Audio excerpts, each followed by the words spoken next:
जय हिंद। आज के इस वीडियो में जो हम लोग जय परिक्रम के श्वसन तंत्र का हमारा ये पार्ट 3 वीडियो है, तीसरा का वीडियो है। इसमें जो है हम एकदम विस्तार पूर्वक पढ़ने जा रहे हैं श्वसन तंत्र के पार्ट 3 वीडियो में। ठीक है, देखिए आज का मोटिवेशन क्या है। आज का मोटिवेशन है, कह रहा है मुश्किल नहीं है कुछ दुनिया में, मुश्किल नहीं है कुछ दुनिया में, जरा तू कोशिश तक कर। मुश्किल नहीं है इस दुनिया में, जरा तू कोशिश तो कर। व्याख्यात बदलेगी कर हकीकत में, यानी कि सपने बदलेंगे हकीकत में, तो जरा कोशिश तो कर। अगर हम जैसे कि इसका मतलब ये हो गया कि जैसे कि हम कोशिश ना करें, सोचे कि ये बदल जाएगा वो बदल जाएगा, तो ये असंभव है। ठीक है, देखिए आगे आगे बढ़ते हैं। रिवीजन थोड़ा सा एक बार रिवीजन पीछे कर रिवीजन करा दे, जो हम लोग क्या क्या पढ़ लिए हैं। पहला करा है प्रश्वास पढ़ लिए, उश्वासन पढ़ लिए, छंद श्वासन पढ़ लिया है, ऑक्सीजन ग्रहण करना, कार्बन डाइऑक्साइड छोड़ना, पेड़ पौधे में जो है आराम से पढ़ लिए हैं। ये हमारा ग्लूकोज के बारे में पढ़ लिए हैं लोग। यानी कि श्वासन के कितने प्रकार होता है, 2 प्रकार होता है। ग्लाइकोलाइसिस, ये किण्वन की प्रक्रिया ईस्ट में होता है। किण्वन की प्रक्रिया ये जो है दारू बनाने में ज़्यादातर यूज होता है। उसके बाद ऊर्जा, इसमें लैक्टिक अम्ल बनता है। लैक्टिक अम्ल ये 2 चरणों में होता है। श्वसन तंत्र कोशिका में होता है, ये जो है 2 चरणों में होता है। एक कोशिका द्रव में होता है और जो होता है दूसरा का माइटोकॉन्ड्रिया में होता है। यहाँ तक समझ में आया तो यस बोलिए। देखिए इधर कह रहा है, इसमें जो है अवायवीय श्वसन में 2 ATP बनता है, इसमें 38 ATP बनता है। अवायवीय श्वसन में 2 ATP का निर्माण होता है, लेकिन वायु श्वसन में जो होता है 38 ATP का निर्माण होता है। ऊर्जा का ये जो है ऊर्जा मुद्रा ATP को कहा जाता है। ऊर्जा मुद्रा किसको कहते हैं, ATP को। सर्वाधिक वाहक कौन करता है, तो यानी कि कौन करता है हमारा सर्वाधिक वाहक, यानी कि वाहक जो होता है ऑक्सीजन को सर्वाधिक वाहक भी कहा जाता है। कोशिका ईंधन, यानी कि कोशिका ईंधन को क्या कहते हैं, हम ग्लूकोज भी कहते हैं। 9 पढ़े अकना पतिया त्वचा, ये जो होता है इसके माध्यम से पौधा अपना श्वास लेता है, रंध्रों के माध्यम से क्रिया विसरण कहा जाता है। ठीक है, यहाँ तक देख लिए तो यस बोलिए। देखिए इधर यहाँ से हम लोगों का टॉपिक शुरू होता है। ठीक है, देखिए था न्यू टॉपिक आज से हमारा श्वसन अंग। क्या चीज के बारे में पढ़ना है, श्वसन अंग के बारे में। जैसे कि स्तनधारी जीव, स्तनधारी जीव किसके द्वारा सांस लेता है, फेफड़ा के माध्यम से। किसके द्वारा, फेफड़ा के माध्यम से। पूछेगा फेफड़ा के माध्यम से कौन श्वास लेता है, तो स्तनधारी जीव। उसके बाद कीट छोटे मोटे कीड़े मकोड़े जो होता है श्वास नलिका या ट्रेकिया से सांस लेता है। छोटे मोटे कीड़े जो क्या चीज़ से सांस लेगा, श्वास नलिका या ट्रेकिया से सांस लेगा। जलीय जीव जो होता है जैसे कि मछली गिल्स या क्लोम या गलफड़ से सांस लेती है। गिल्स क्लोम या गलफड़ से सांस लेती है। क्या लेती है, गिल्स क्लोम और गलफड़ से सांस लेती है। मेढक जो होता है फेफड़ा और त्वचा दोनों से सांस लेता है। इसके पीछे रीजन है, जैसे कि भूमि के अंदर रहेगा तो वो त्वचा से सांस लेगा, अगर भूमि के बाहर है तो फेफड़ा भी सांस ले सकता है। ठीक है, यहाँ तक समझ में आया तो कमेंट में यस बोले, आगे बढ़े।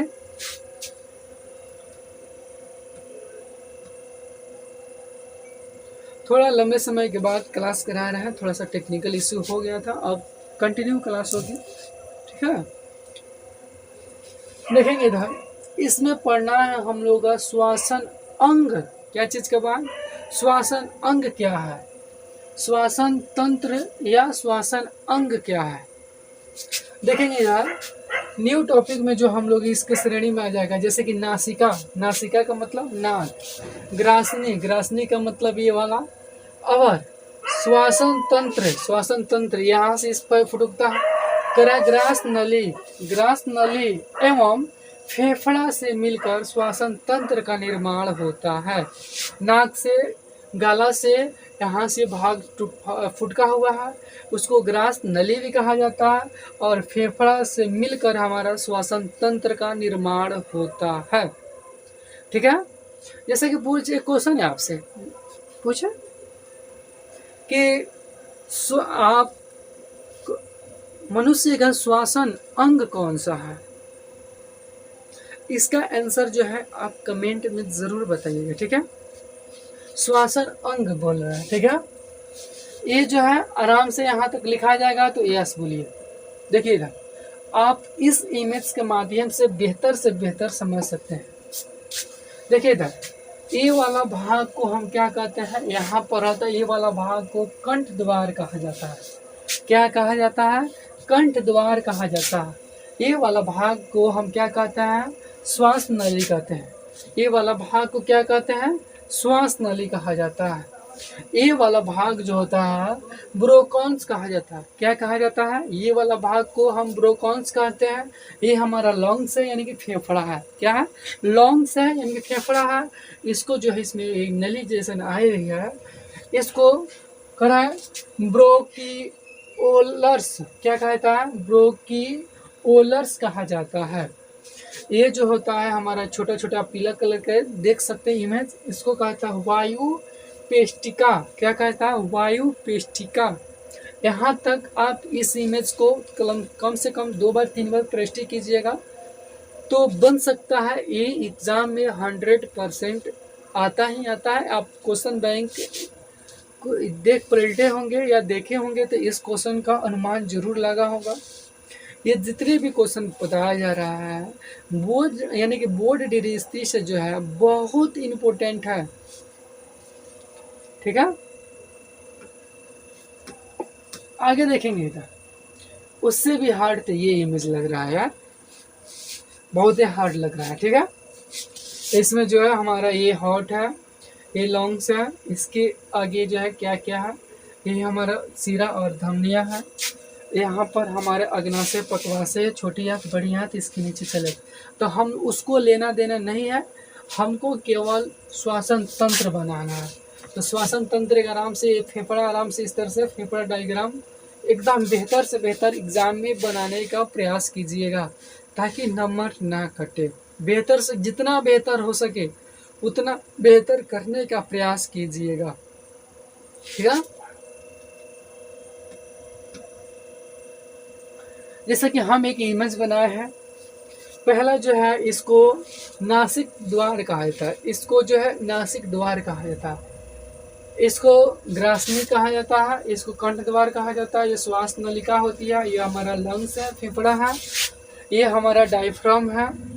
उसके बाद जो है वायु पोस्टिका है, ब्लोकर्स है, ब्लोक्यूल्स है, ये सब क्या है हमारा, यही हमारा श्वसन तंत्र है। क्या है? श्वसन तंत्र है,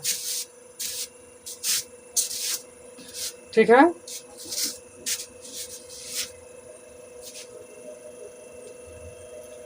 उसके बाद जो है हम बिना ऑक्सीजन वाला खून अशुद्ध माना जाता है। उसमें जिस ब्लड में जो है ऑक्सीजन की मात्रा नहीं रहता है, हम उसको क्या मानते हैं? अशुद्ध मानते हैं। क्या मानते हैं? अशुद्ध मानते हैं। आराम से इतना बना लीजिएगा तो यस बोलिए। आगे बढ़ा जाए,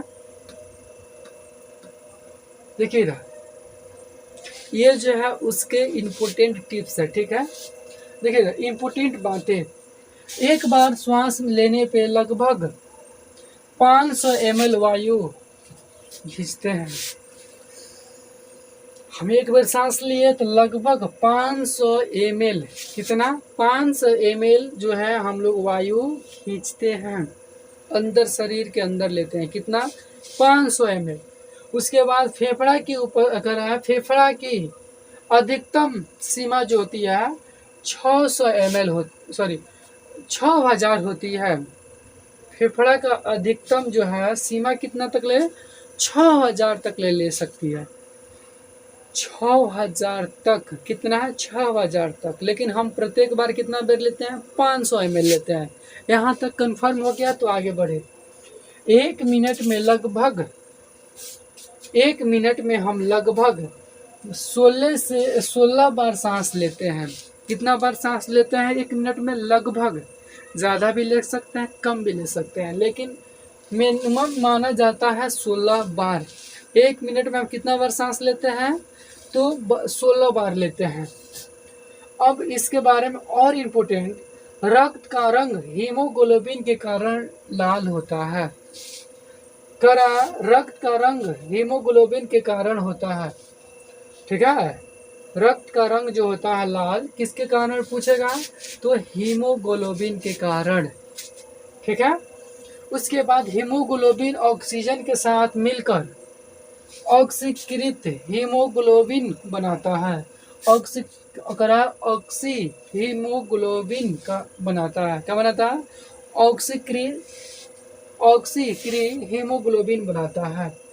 उसके बाद जो है हमारा हीमोग्लोबिन जो होता है कार्बन डाइऑक्साइड से मिलकर कार्बो कार्बो करी कर करसी कार्बोकर्सी हीमोग्लोबिन बनाता है। कार्बोकर्सी हीमोग्लोबिन बनाता है। यहाँ तक लिख लीजिएगा तो यस बोलिए, आगे बढ़ा जाए।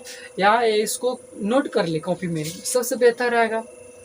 ठीक है, देखेंगे आगे इधर।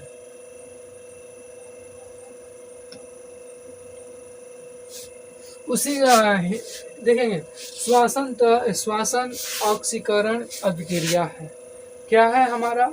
श्वसन यानी कि सांस लेने छोड़ने की प्रक्रिया को कौन सी प्रक्रिया कहा जाता है? तो ऑक्सीकरण कहा जाता है। क्या कहा जाता है? ऑक्सीकरण कहा जाता है। श्वसन से ऊर्जा एवं ऊष्मा का पैदा होता है। जब हम श्वास लेते हैं उससे क्या बनेगा? या तो ऊर्जा बनेगा, ना तो ऊष्मा बनेगा। ठीक है, आगे जो है अस्थम अवर नियोमिना श्वसन तंत्र से संबंधित बीमारी है। ठीक है, अस्वस्थमा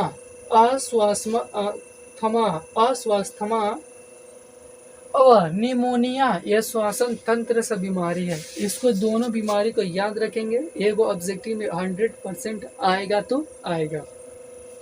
ठीक है, श्वास नली की लगभग जो होती है हमारा 21 cm लंबी होती है। कितना? 21 cm लंबी होती है। और व्यास की बात किया जाए तो 16 mm होता है। व्यास की बात किया जाए तो 16 mm होता है। और लंबाई की बात किया जाए तो 21। ठीक है, व्यास समझ में आता है। ये जो होता है यहाँ पर मानिए कि वृत्त हो गया, ये वाला यहाँ से ये जो हमारा व्यास होगा, इसकी लंबाई जो है हमारा 21। अगर व्यास की बात की जाए तो 16 mm होता है। तो कह रहा है आगे जो है प्रत्येक फेफड़ा में 3 गुना 10⁸ वायु कोष्ठक पाए जाते हैं। प्रत्येक फेफड़ा में कितनी कोष्ठक पाया जाता है वायु की? 3 गुना 10⁸ 10⁸ यानी कि इसकी अंक की बात किया जाए तो ये हो जाएगा हमारा कितना? 3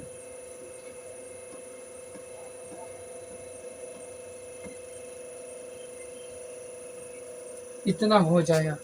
ठीक है, इकाई, दहाई, सैकड़ा, हजार, 10,000, लाख, 10 लाख, यानी कि लगभग 3 लाख से लगभग 3 लाख या करोड़ के आसपास में होता है।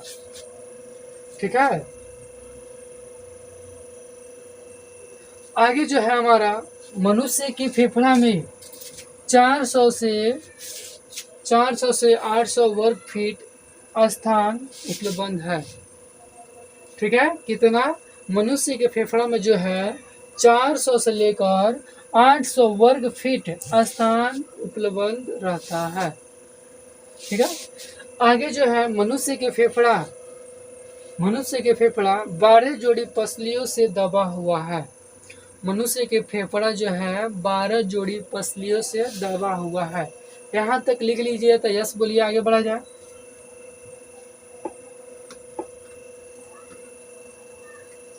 ये वाला, ठीक है, ये जो है इसका यानी कि फेफड़ा का अंदर की भाग है, यही हमारा क्या है? कुप्पिका इसको बोल सकते हैं आराम से। ठीक है, आप इसका देख लीजिए इमेज, ये आप लोगों का बुक का कुछ इमेज है। ठीक है, यह वीडियो आप लोगों को कैसा लगा कमेंट में ज़रूर बताया है, और अच्छा लगा है तो अपने दोस्तों के पास ज़रूर शेयर करें। मिलते हैं नेक्स्ट वीडियो में, तब तक के लिए थैंक्स फॉर वॉचिंग।